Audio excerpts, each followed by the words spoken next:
14.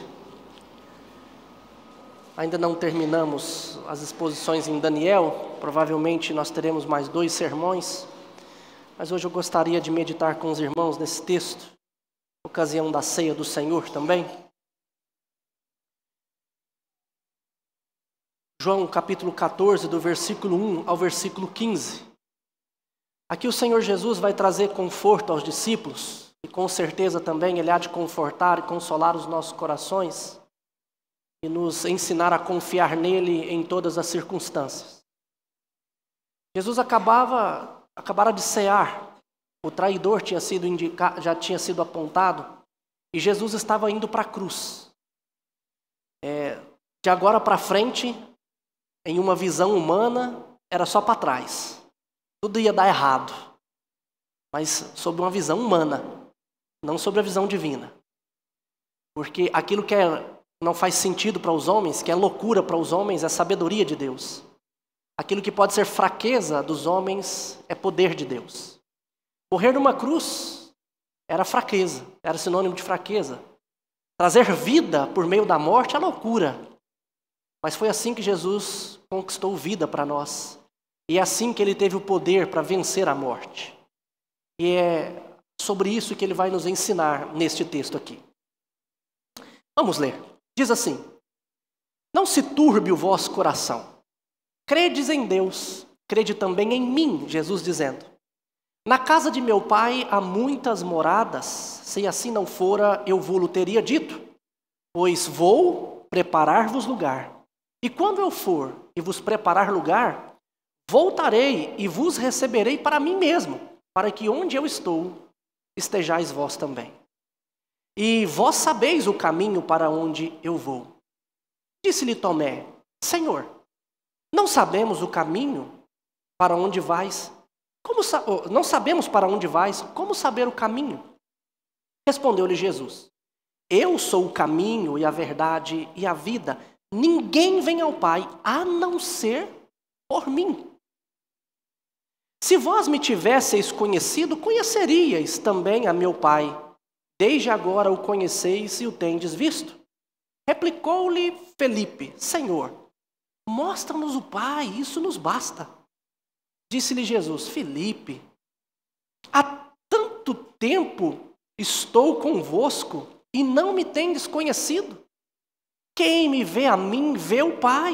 Como dizes tu, mostra-nos o Pai? Não credes que eu estou no Pai e que o Pai está em mim? As palavras que eu vos digo, não as digo por mim mesmo, mas o Pai, que permanece em mim, faz as suas obras. Crede-me que estou no Pai e o Pai em mim. Crede ao menos por causa das mesmas obras. Em verdade vos digo que aquele que crê em mim também fará as obras que eu faço, e outras maiores fará, porque eu vou para junto do Pai, e tudo quanto pedirdes em meu nome, isto farei, a fim de que o Pai seja glorificado no Filho. Se pedirdes alguma coisa em meu nome, eu farei. Se me amais, guardareis os meus mandamentos. Guardareis os meus mandamentos. Tem uma historinha de um menino que o pai deu um dinheiro para ele lá na loteria pagar a conta de luz. E esse menino pegou esse dinheiro e foi pagar a conta de luz. No caminho tinha uma promoção lá no mercado lá, e tinha uns bilhetes lá, depois você comprava alguma coisa e podia colocar os cupons lá para concorrer a uma caminhonete, 0 quilômetro. Esse menino pensou: eu vou dar um jeito, vou ter sorte, vou ganhar essa caminhonete, ao invés de pagar essa luz. Ganhando a caminhonete não é melhor a nossa vida, arruma um jeito, né? E aí o menino pegou e foi lá e comprou esse bilhete e não pagou a luz. Chegou em casa, o pai falou: você pagou a luz? Pai, não paguei não. Mas o que você fez, menino? Eu comprei ali, coloquei uns bilhetes lá para a gente ganhar uma caminhonete. E o pai desse menino ficou bravo demais, falou: menino, mas você é burro, rapaz. Vai cortar a luz, como é que vai acontecer? Foi e deu uma tunda no menino. Passado um pouco mais de um mês, Um dia depois do sorteio, batem lá na porta e quando abrem, tinha uma caminhonete branca parada na porta. Era a Equatorial para cortar a luz, o menino tomou outra tunda. Às vezes, a gente tem expectativas na nossa vida e elas se frustram, vem o fracasso. E muitas vezes a gente apanha 2 vezes na vida. Muitas vezes a gente olha para frente, quer dar um jeito, mas a gente não consegue dar um jeito. E a gente tenta resolver e não consegue resolver. E a gente precisa aprender a confiar em Deus. O contexto aqui, que Jesus está preparando os discípulos, é para esse contexto de fracasso. Aos olhos humanos, como eu disse, não aos olhos divinos. Jesus estava indo para a cruz, preparar lugar na cruz. E ele começa a dizer para nós, a dizer para os seus discípulos que veriam ele morrer, os seus discípulos veriam ele sofrer. Ele começa a dizer, olha, não se turbe o vosso coração. Turbar o coração é desesperar, é ter um coração angustiado, a ponto de você não conseguir fazer alguma coisa, de você chorar, não ver saída. E Jesus fala, não fiquem assim, não tenham esse medo.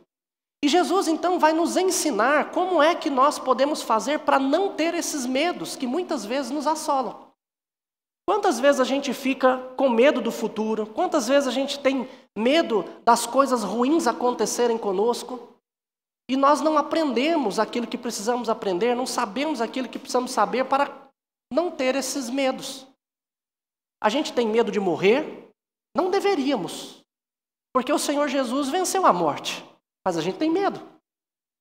A gente tem medo de não ser aceito pelas pessoas. A gente tem medo de não ter dinheiro para comprar as coisas para os nossos filhos, ou para criar os nossos filhos, ou não temos medo de não conseguir conquistar nessa vida aquilo que desejamos. A gente vive com medo.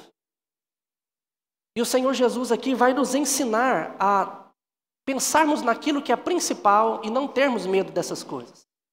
Então nós vemos nesse texto Jesus nos ensinando algo muito importante. Primeiro, ele vai dizer, olha, para que o medo saia de nós, ou para que a gente consiga viver sem medo, sem aflição, ele vai nos dizer primeiramente, olha, crer em Jesus, crer que Jesus já cuidou de tudo para ficarmos bem, aconteça o que acontecer. A primeira coisa que eu preciso, crer que Jesus já fez tudo, ele já cuidou de tudo, para a gente ficar bem. E é isso que nós precisamos fazer. O texto vai nos mostrar que não basta crer em Deus, nós precisamos também crer em Jesus. Olha só, Jesus está dizendo, não se turbe o vosso coração. O antídoto para isso, para não ficar desesperado é, crede em Deus, crede também em mim. Muitas pessoas acreditam em Deus. Mas quem é Jesus? O que Jesus tem a ver com Deus? Por que eu tenho que crer em Jesus? E o Senhor Jesus vai nos ensinar que não basta crer em Deus para que a gente tenha um coração feliz, um coração alegre e sem medos. Ele vai dizer que nós precisamos crer também nele. E sabe por quê, meus irmãos, que nós precisamos crer em Jesus? Porque foi Jesus quem preparou o lugar para nós. Lembra do texto da liturgia? Que João estava numa visão e viu ali o trono, o livro na mão de Deus, que estava sentado no trono, e não tinha ninguém digno de abrir o livro. João começa a desesperar, ele começa a ficar com medo, ele começa a chorar. Até que ele viu Jesus ali, o único que é digno de tomar o livro da mão daquele que está no trono, de abrir o livro, desatar os selos. Somente Jesus. Por que ele é digno disso? Porque ele foi preparar lugar. Ele foi fazer o que você e eu não poderíamos. Ele foi sofrer no nosso lugar, morrer na nossa morte. Olha o que ele diz. Na casa de meu pai há muitas moradas. Se assim não fosse, eu não tinha dito isso para vocês, mas há muitas moradas. Ou seja, há lugar para vocês. Jesus está dizendo isso para os discípulos. E aí ele começa, e eu vou preparar lugar para vocês. O que é esse preparar lugar? Eu me lembro que quando eu era criança, eu tinha aprendido que preparar lugar, que Jesus falando aqui, que ele ia construir mansões no céu para a gente. Mas eu acho que eu já acabei com o sonho de muitas pessoas aqui, dizendo que no céu não tem mansões, não tem rua de ouro, não tem nada, né? O céu é um lugar espiritual e é um lugar temporário. Não tem ruas de ouro. Pastor, mas Apocalipse fala de ruas de ouro. Mas isso é para expressar a preciosidade do céu. Mas o céu, gente, não é um lugar físico, é espiritual. E por que é temporário? Porque um dia, quando Jesus voltar, nós vamos ressuscitar dos mortos e vamos viver aqui, só que sem pecado. Aqui é o nosso lugar eterno. Nós vamos voltar a viver aqui. É isso que toda a Escritura nos ensina. Então, Jesus não estava indo lá construir mansões para nós. Então, o que significa preparar esse lugar? Nós vamos ver que ele vai falar de caminho também, de ir para um lugar. Então, quando Jesus fala de ir preparar o lugar, Jesus está dizendo que ele vai preparar o caminho para que a gente chegue lá, desimpedir todos os obstáculos para que eu entre na presença de Deus e para que eu possa estar com Deus.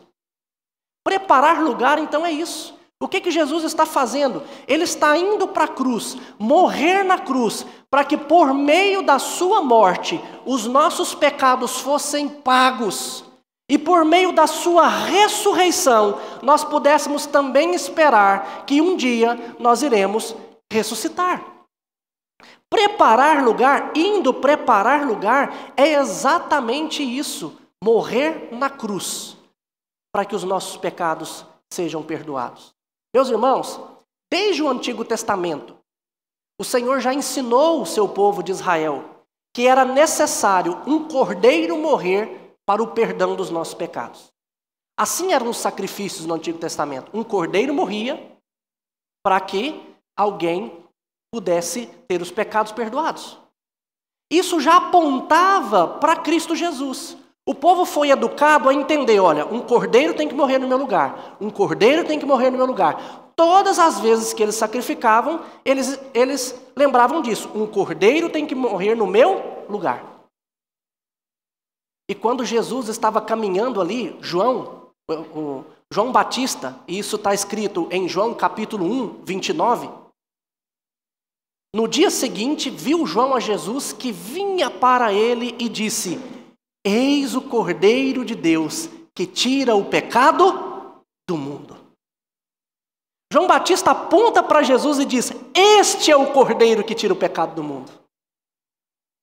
O povo já tinha sido educado a isso, um cordeiro tem que morrer para que o pecado seja tirado, para que eu seja perdoado. E Jesus era o Cordeiro de Deus. E Jesus está indo para a cruz para morrer como um cordeiro no matadouro, em silêncio. E isso é comprovado pelas palavras de Jesus quando João registra as palavras de Jesus na cruz, em João capítulo 19, versículo 30. As últimas palavras de Jesus, quando ele entrega o Espírito. As suas palavras foram: está consumado. Ou seja, está pago. Eu paguei a dívida. Que dívida é esta, meu irmão? A dívida dos nossos pecados. Aquilo que nós não poderíamos pagar. O que nós precisamos entender é que quando Jesus diz que está indo preparar lugar, é exatamente pegar toda a nossa dívida e encravar na cruz. Foi isso que Paulo nos ensinou em Colossenses capítulo 2, versículo 13 e versículo 14, ele vai nos dizer isso. Eu já li várias vezes esse texto com vocês. Ali Paulo diz que nós estávamos mortos por causa dos nossos delitos e pecados, mas ele nos deu vida juntamente com ele, perdoando o escrito de dívida que era contra nós, que constava de ordenança e era contra nós, que Cristo Jesus removeu inteiramente, encravando na cruz. Ou seja, ele pegou todas as suas dívidas, todos os seus pecados, tomou de você, encravou na cruz e disse: Pai, está pago. Toda essa lista de dívida está paga, eu paguei. Meu irmão, não existe ninguém neste mundo que seja digno de estar na presença de Deus. Não existe uma pessoa sequer. Romanos capítulo 3, versículo 23, Paulo nos ensina isso. Todos pecaram e carecem da glória de Deus. Em outras palavras, todos pecaram e foram afastados, destituídos da glória de Deus. Não há nenhum entre nós que seja bom o suficiente para nos achegarmos a Deus. Mas por meio de Cristo Jesus nós podemos. Confiados em Cristo Jesus nós podemos. Porque nós podemos nos achegar diante de Deus, e se alguém estiver lá no céu, na porta do céu, e disser assim para nós: por que eu devo deixar você entrar aqui? Não adianta eu dizer nada de coisas como tipo assim: eu tentei ser um bom homem lá na terra. Eu cometi alguns erros, mas olha, eu ajudei alguém, eu pastoreei uma igreja, eu cuidei de pessoas. Não adianta.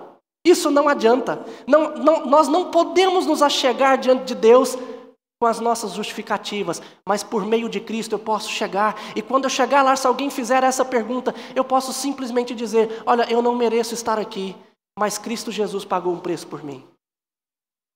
Eu não mereço estar aqui, mas Jesus merece tudo que Ele conquistou, porque Ele viveu sem pecado e se entregou para pagar o preço da minha dívida. Ele pagou, então eu estou aqui não é confiado em mim, mas é confiado em Cristo Jesus. É por isso que ele diz: creiam em Deus, creiam também em mim. Eu estou indo preparar lugar. Meus irmãos, o que nós vamos temer nessa vida? Se aquilo que havia de mais tenebroso, Jesus venceu, que é a morte, e Ele nos garante que nós vamos ressuscitar junto com Ele. Se aquilo que nós não podíamos fazer, que era pagar a nossa dívida, Ele já pagou. Por isso que eu preciso estar com Jesus, por isso que eu preciso de Jesus, eu preciso ir até Jesus. Meus irmãos, não existe ninguém mais importante nesse mundo que tenha vivido ou que ainda viverá, que seja mais importante do que Cristo Jesus. E Ele vai nos dizer isso no versículo 6. Quando Ele diz: vocês sabem o caminho. Jesus queria que os discípulos entendessem: olha, vocês sabem que é por meio de mim que vocês chegarão lá. Mas aí Tomé diz: Senhor, nós não sabemos nem para onde você vai. Como é que a gente vai saber o caminho? O que Jesus então diz, versículo 6? Respondeu-lhe Jesus: eu sou o caminho e a verdade e a vida. Ninguém vem ao Pai a não ser por mim.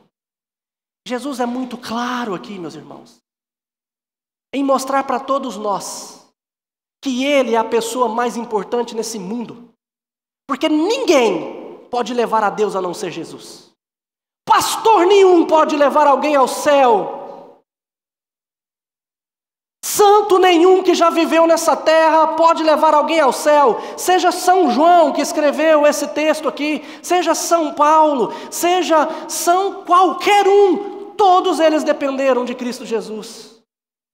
Nem mesmo Maria, tão bem-aventurada quanto ela foi, carregou Jesus no ventre, privilegiada como ela foi nesta terra. Nem mesmo ela pode interceder por nós, ou pode nos levar até Deus, porque ela não pagou o preço por nós. Quem pagou foi Cristo Jesus. E é por isso que Ele diz: eu sou o único caminho, eu sou a verdade e a vida. Não há ninguém, meus irmãos, que possa fazer algo por nós, a não ser Cristo Jesus.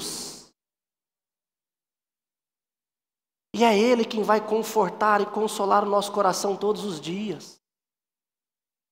Nós andamos muitas vezes com medos porque nós não confiamos em Cristo Jesus. Agora, meus irmãos, para confiar em Cristo Jesus, é preciso conhecer Cristo Jesus. Para crer ao ponto de descansar em Jesus, precisamos progredir no conhecimento dEle. Precisamos progredir no conhecimento dEle. É por isso que Paulo, em algumas vezes, ele diz que ora para que Deus dê o conhecimento, pleno conhecimento das coisas dEle às pessoas. Por exemplo, olha só, Efésios capítulo 1, versículo 17, Paulo diz que, olha, não cesso de orar por vós, para que o Deus de nosso Senhor Jesus Cristo, O Pai de toda glória vos conceda espírito de sabedoria e de revelação no pleno conhecimento dele, iluminando os olhos do vosso coração, para saberdes qual é a esperança do seu chamamento, qual a riqueza da glória da sua esperança nos santos e qual a suprema grandeza do seu poder para com os que cremos, segundo a eficácia do seu poder, o qual exerceu ele em Cristo Jesus, ressuscitando-o dentre os mortos e fazendo-o assentar à sua direita nos lugares celestiais, acima de todo principado e potestade, poder e domínio e de todo nome que se possa referir, não só no presente século, mas também no século vindouro, e pôs todas as coisas debaixo dos seus pés, e para ser o cabeça de todas as coisas, o deu à igreja, ele é nosso, o qual é o seu corpo, ou seja, o nosso corpo, nós somos o corpo de Cristo, e a plenitude daquele que a tudo enche todas as coisas. O que Paulo está dizendo aqui? Eu oro para que Deus dê pleno conhecimento a vocês de quem é Cristo Jesus, do poder que Cristo tem, do que Cristo fez, do que Ele pode fazer por nós. Porque quando nós temos um pleno conhecimento de Cristo Jesus, não há nada nessa vida que tire a nossa paz. Nós podemos dormir uma noite chorando, mas nós dormimos e acordamos sorrindo. Nós podemos enfrentar as dificuldades e até dobrar os nossos joelhos de medo, mas oramos de joelho e Deus nos coloca de pé. Nós podemos ter medos nessa vida, mas é o Senhor que arranca de nós quando nós temos pleno conhecimento de Cristo Jesus. Mas nós precisamos conhecê-lo. Por isso que Paulo ora, Deus, Pai, dê à igreja esse conhecimento. E meus irmãos, isso é importante dizer, porque muitas vezes a gente acha que estar perto, ou estar na igreja, ou ouvir falar de Jesus, já nos garante um pleno conhecimento das coisas dele. E não é assim.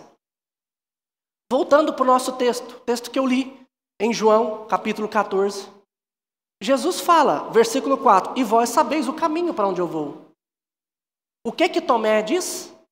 Senhor, não sabemos nem para onde você vai. Como é que a gente vai saber o caminho? Jesus olha para Tomé e fala, Tomé, eu fico pensando, né? Raciocinem comigo, meus irmãos. Tomé tinha 3 anos caminhando com Jesus. Jesus já está no fim do ministério dele. Jesus escolheu 12 para estarem com ele e caminhar com ele. Jesus caminhou com esses homens todos os dias. Jesus orava com eles, ensinava-os todos os dias. 3 anos depois, Tomé diz, Senhor, não sabemos nem para onde o Senhor vai. Jesus responde, olha, vou para o Pai, né? Vocês podem ir ao Pai. Comigo. Ninguém vem ao Pai senão por mim. Se vós me tivesseis conhecidos, conheceríeis também a meu Pai. Desde agora vocês o conhecem. Jesus estava falando que, olha, eu e o Pai somos um. Vocês podem ver. Aí vem Filipe. Replicou-lhe Filipe. Senhor, mostra-nos o Pai. Isso nos basta. Meus irmãos, Filipe era outro discípulo que caminhou com Jesus durante 3 anos. Eu não sei qual foi a atitude de Jesus, assim, mas se fosse a minha, quando eu ouvisse Jesus, ou Filipe dizer isso, Senhor, mostra-nos o Pai, isso nos basta. Eu olharia para ele e fazia assim, ó.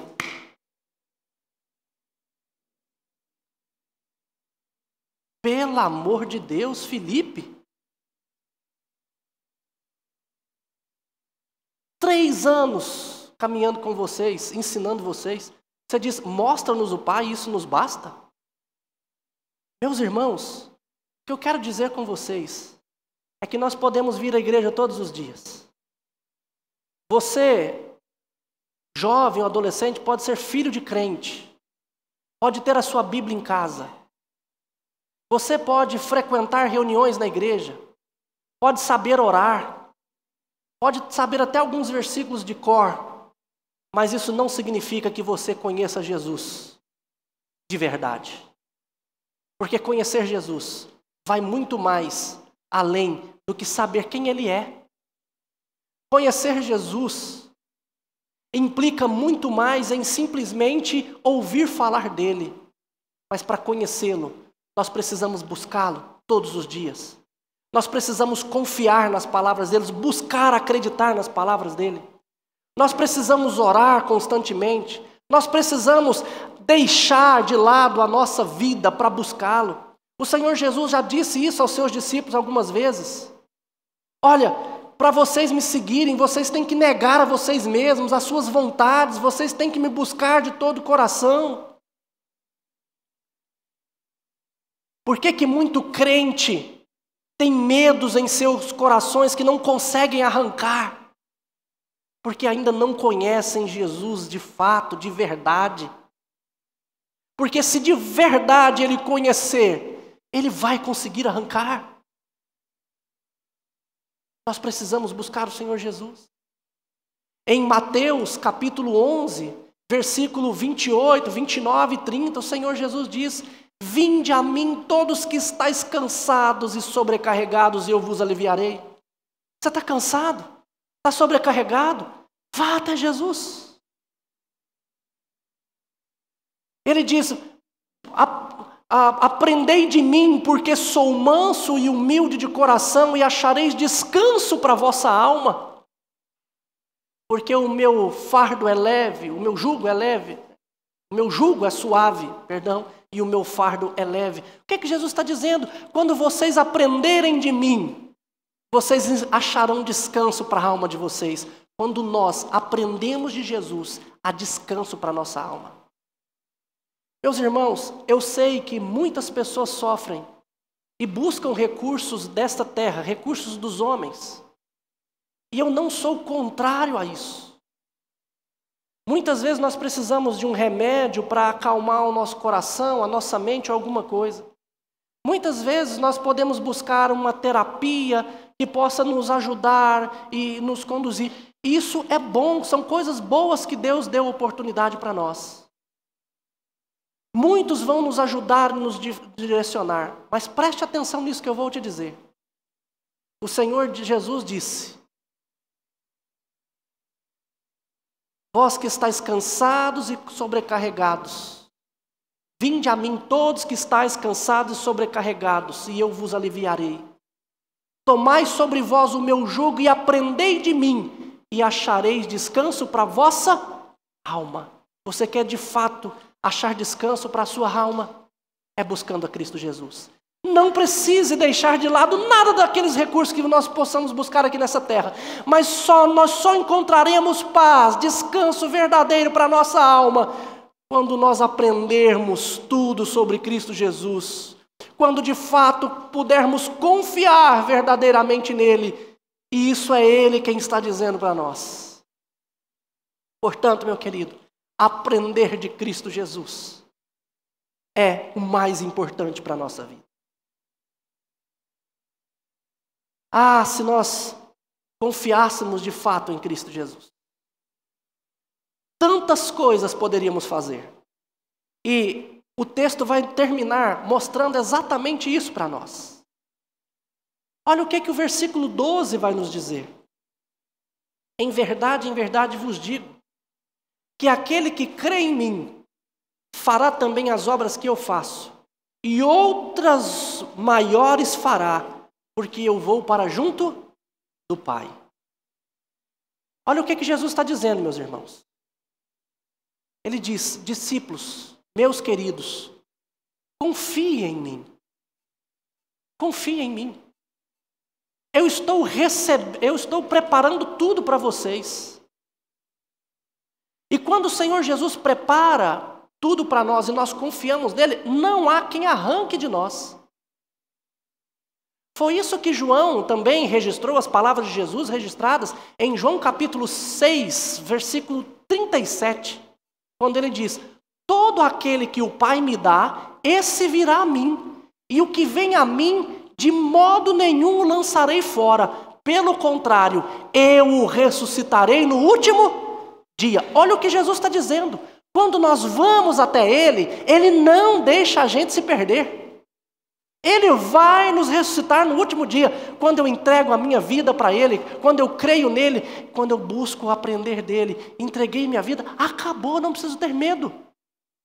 Porque nem a morte E é isso que Paulo diz: nem a morte, nem a vida, nem principados, nem potestades, nem a nada nesse mundo pode nos tirar do amor de Deus que está em Cristo Jesus. Nada nos separa dele. E Jesus então está dizendo: confia em mim.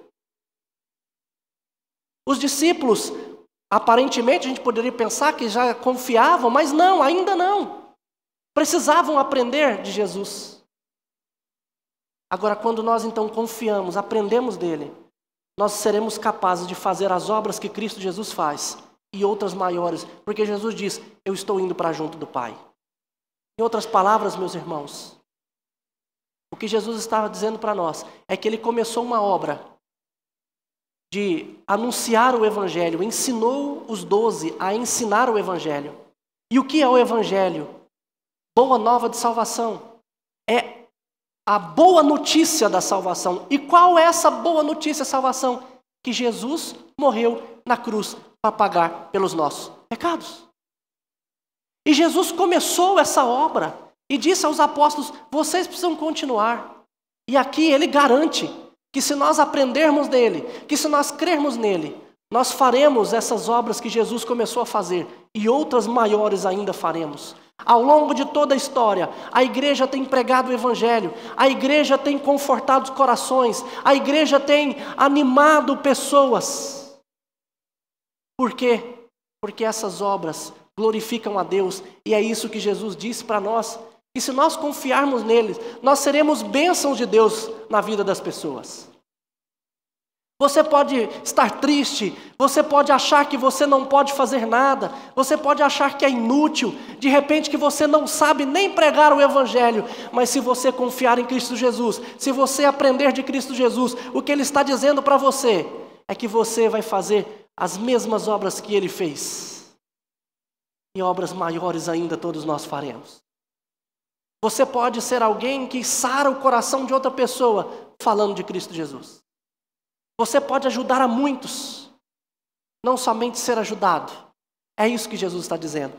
Por isso que ele diz aqui: em verdade vos digo, se você crê em mim, essas obras farão, e outras maiores. Pastor, mas eu sou tímido. Pastor, eu não tenho muita sabedoria no falar. Pastor, eu ainda tenho medo de muitas coisas. Pastor, eu tenho isso, eu tenho aquilo. Você pode inventar, não vou dizer inventar não é inventar não. Você pode ser sincero, melhor dizendo, e falar das suas dificuldades. Mas eu tenho uma outra boa notícia para você. Olha o versículo 13. O que o versículo 13 está dizendo? E tudo quanto pedirdes em meu nome, isto farei. Se de repente você aí, mais jovem, pensou: então eu quero um PlayStation 5.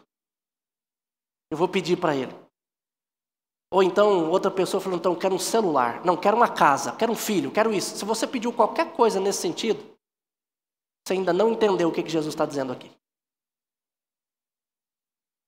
Porque tudo quanto pedirdes tem um contexto.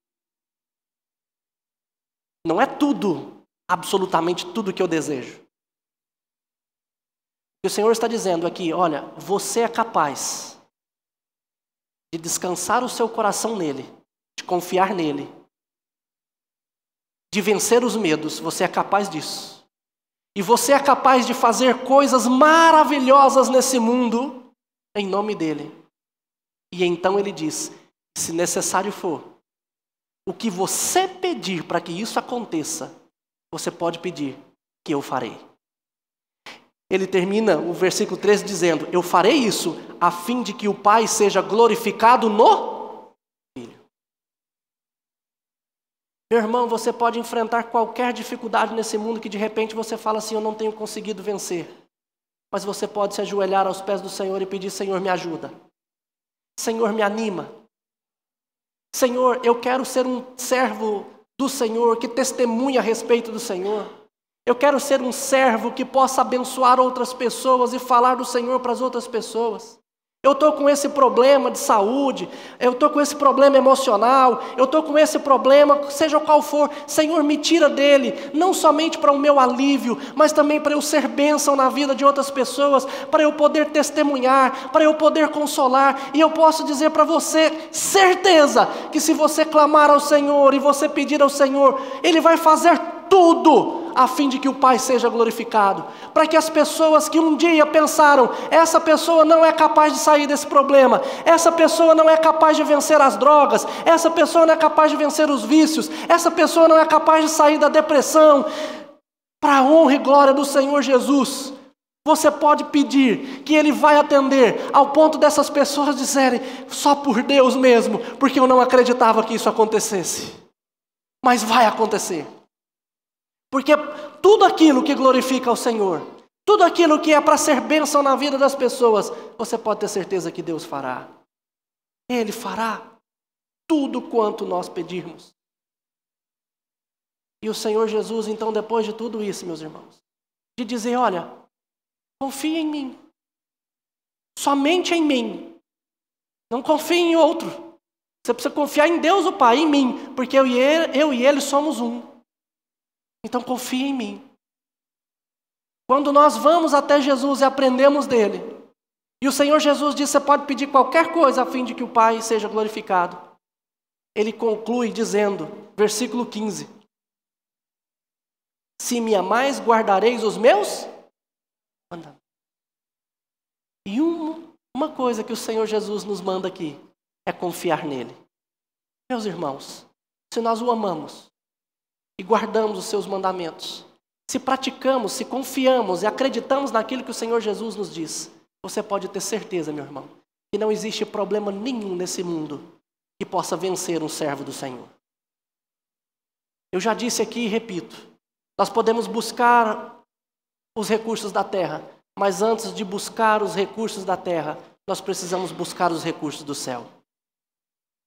Antes de caminharmos na nossa vida, nós precisamos dobrar os nossos joelhos e orar ao Senhor, para que Ele nos coloque de pé e Ele nos faça caminhar. Nós precisamos entender, meus irmãos, que um servo do Senhor de joelho é mais forte do que um exército inteiro de pé. E nós precisamos clamar ao Senhor, para que Ele nos ajude a confiar nele. Nós precisamos aprender dele, e assim você pode ter certeza que vai haver descanso para a sua vida, para a sua alma, e Ele vai te capacitar a fazer tudo que glorifique o nome do Senhor. Nos colocar de pé. Senhor, eu quero agradecer a Ti imensamente e pedir ao Senhor que abençoe mais e mais, ó Deus, a vida da Tua igreja. Pai, assim como o Senhor ensinou os discípulos a confiar em Ti, ensina-nos, ó Deus, a confiar. Dá descanso ao nosso coração. Que seja claro na nossa mente e firme em nosso coração de que o Senhor resolveu todos os problemas morrendo naquela cruz. E que o Senhor é capaz de nos ajudar a resolver todos os problemas da nossa vida aqui nessa terra. E mesmo que nós tenhamos que enfrentar um problema a vida toda, até o dia que morrermos, nós temos a esperança, a firme esperança, certa esperança, de que o Senhor venceu a morte e nós também venceremos um dia e estaremos com o Senhor, sem nenhum problema, sem nenhum pecado, e viveremos eternamente. Aquilo que desejamos aqui, aquilo que ansiamos assim, aqui, o Senhor nos dará infinitamente mais e melhor quando o Senhor voltar e nos ressuscitar dentre os mortos. Nos ajude, ó Deus, a ter essa esperança, essa confiança. E agora, irmãos, que a graça do nosso Senhor e Salvador Jesus Cristo, Filho, o amor de Deus o Pai e que a eterna comunhão do Espírito Santo repouse sobre vós hoje e para todo sempre. Amém.